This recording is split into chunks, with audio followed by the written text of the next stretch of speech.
Di dalam kamusnya Xiaomi itu nggak ada kata-kata istirahat, adanya cuman gas. Buktinya, belum lama ini mereka itu merilis Redmi Note 10 series yang sekali lagi itu merusak pasar.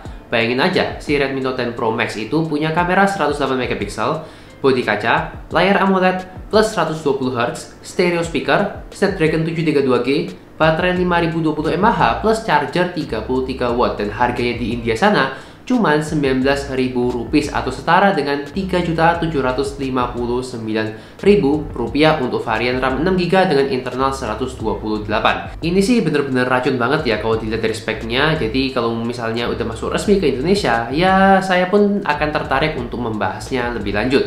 Tapi dibalik hype-nya si Redmi Note 10, ada satu HP yang sebelumnya juga sempat menggila sampai stoknya pun goib selama beberapa bulan, dan sekarang malah terlupakan. Ini dia Poco X3 NFC, salah satu HP yang selalu saya rekomendasikan untuk harga 3 jutaan apabila kalian bisa dapetin stoknya dengan harga normal yang sekarang sudah semakin gampang.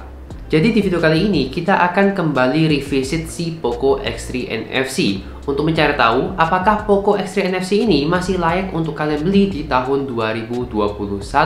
Tapi sebelum kita mulai, saya ingin disclaimer dulu karena Poco X3 NFC yang saya pakai ini itu kondisinya sudah di unlock bootloader dan sudah di custom ROM. Jadi, saya lebih akan menceritakan pengalaman saya ketika sudah di custom dan juga sedikit membandingkan dengan pengalaman saya sebelumnya ketika masih menggunakan MIUI. Oke, kita bahas dulu dari desain dan build quality-nya. Sampai sekarang, saya itu belum nemu smartphone yang punya desain mirip dengan Poco X3 NFC. Kalau kalian nemu modul kamera yang seperti ini, sudah pasti itu adalah Poco X3. Menurut saya, ini bukanlah hal yang buruk karena desainnya itu tidak sepasaran model kamera ngotak yang ada di pojok kanan HP-nya.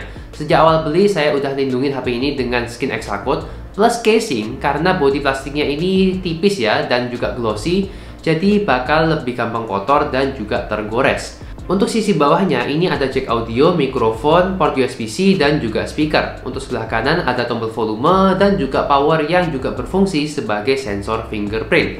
Bagian atasnya ada mikrofon dan juga IR blaster buat remote. Dan sebelah kiri ada SIM tray yang sayangnya di sini tidak triple slot alias hybrid. Poco X3 NFC ini menggunakan layar 6,67 inch Full HD Plus IPS 120Hz dengan desain punch hole di bagian tengahnya. Di video review sebelumnya, saya sempat komplain dengan adaptive refresh rate 120Hz-nya yang seringkali stuck frame drop ketika switch aplikasi atau ketika bermain game. Saya nggak tahu masalahnya ini di mana, tapi ketika saya menggunakan custom ROM Evolution X ini, yang basisnya itu stok Android, saya malah tidak menemukan kendala untuk urusan high refresh rate. Malah adanya itu opsi untuk set ke berbagai refresh rate seperti 90Hz, bisa bikin user experience semakin enak karena bisa menikmati high refresh rate tanpa harus memakan daya baterai yang lebih. Kualitas panel IPS ini juga menurut saya ya cukup oke ya, walaupun emang kadang agak susah kelihatan di bawah sinar matahari yang terik. Tapi buat pemakaian indoor, menurut saya ini tidak masalah. Performa yang diberikan oleh Poco X3 ini bisa dibilang salah satu yang terbaik untuk kelasnya. Skor Antutunya bisa dapetin angka 290 ribuan, dan ketika saya ajak main Genshin Impact, Snapdragon 732G ini masih bisa ngangkat walaupun memang agak keberatan di settingan medium dan juga high.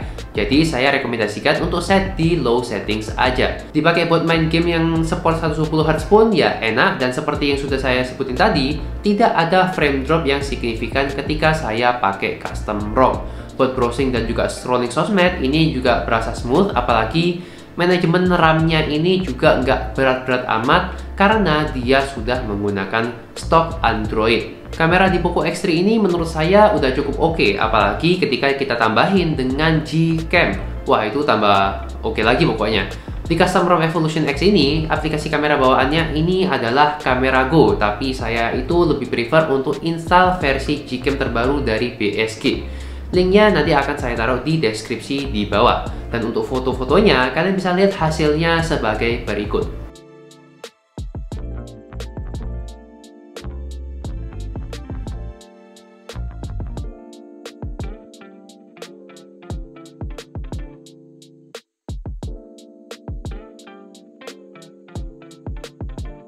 Untuk baterainya, saya belum bisa ngetes secara intensif karena juga seringkali itu di rumah aja. Tapi yang saya rasakan adalah baterainya itu lebih awet ketika saya menggunakan custom ROM dibanding dengan ketika saya menggunakan MIUI. Biasanya dalam kondisi di rumah aja dan pemakaian ringan, sosmed, YouTube, dan juga main game ala kadarnya, itu dulu ketika masih pakai MIUI, mentok-mentoknya saya 2 hari itu harus sudah ngecas ulang. Dan seringkali itu 1 hari atau 1,5 hari. Sekarang saya malah ngecasnya itu 2-3 hari sekali tergantung pemakaiannya. Kalau habis pun ya agak perlu khawatir karena ngecas Poco X3 ini cuman butuh waktu sekitar 1 jam aja dengan charger 33 wattnya. Dan fitur fast charging ini juga ternyata support di ROM Evolution X yang saya lagi pakai. Hal kecil lainnya yang saya sangat apresiasi dari Poco X3 ini adalah vibration motornya yang menurut saya ini adalah salah satu yang terbaik untuk kelas harganya, dan adanya LED notifikasi, karena dua hal tersebut itu mungkin kalian tidak akan temukan di beberapa HP lainnya dengan harga yang sama. Sebenarnya kalian itu nggak perlu ngoprek-ngoprek lagi untuk menikmati si Poco X3 ini. Tapi di antara alasan kenapa saya akhirnya memutuskan untuk mengoprek si Poco X3 ini adalah karena pertama, saya kesal dengan refresh rate yang menurut saya tidak optimal ketika menggunakan MIUI. Kemudian yang kedua, karena bloatware MIUI itu cukup banyak dan ketika menggunakan custom ROM ini malah ya nggak ada bloatware sama sekali gitu. Kemudian di custom ROM itu tidak ada iklan. Dan yang terakhir adalah karena memang saya itu lebih prefer UI stock Android dibandingkan yang ada kustomisasi lainnya. Walau saya harus akui kalau fitur di MIUI itu memang benar-benar bejibun dan bahkan lebih banyak daripada stok Android. Intinya mah ya selera orang pasti berbeda, jadi sesuaikan aja dengan selera kalian masing-masing. Setidaknya ya saya bisa ngerasain sensasi pakai HP yang mirip Google Pixel tanpa harus membeli HP Pixelnya langsung. Jadi overall menurut saya Poco X3 ini memang masih sangat recommended untuk dibeli di tahun 2021, mengingat spek yang ditawarkan masih sangat-sangat menggoda dan stoknya pun sekarang sudah mulai normal. Dan juga kalau dibandingkan dengan Redmi Note 10 Pro yang akan segera hadir, speknya itu ya nggak jauh berbeda kok. Tapi kan Redmi Note 10 itu kan pakai AMOLED, terus resolusi kameranya kan lebih gede. Ya emang sih, tapi kalau kalian coba lihat harganya di India sana, kalau dibandingkan dengan Poco X3, Redmi Note 10 Pro Max harganya itu mulai Rp19.000 atau setara dengan 3,7 juta rupiah.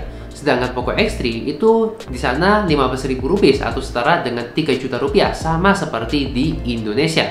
Dan itu pun harga Redmi Note 10 Pro Max itu bisa jadi berbeda dengan harganya yang ada di Indonesia. Jadi di sini kalian itu harus nentuin sendiri, apakah kalian butuh layar AMOLED dengan kamera 108 megapiksel? Kalau tidak, Poco X3 ini bisa kalian dapatkan dengan mudah saat ini. Tapi kalau kalian sudah terlanjur kena racunnya si Redmi Note 10 Pro, ya silakan tabung dulu uangnya dan juga baik-baik berdoa semoga stoknya itu tidak goib dan juga kalian bisa mendapatkannya secara mudah. Buat yang sudah pakai Poco X3, saya rasa sih nggak perlu upgrade lagi ya ke Note 10 Pro Max, kecuali kalau isi dompet kalian memang ya udah berlebihan. So, sekian dulu untuk video kali ini. Semoga bisa membantu kalian menentukan pilihan yang tepat. As always, jangan lupa di subscribe channel ini kalau kalian suka dengan konten seputar gadget dan juga smartphone. Like dan share video ini kalau kalian suka, dislike aja kalau nggak suka, dan kita akan ketemu lagi di video yang lainnya. Jangan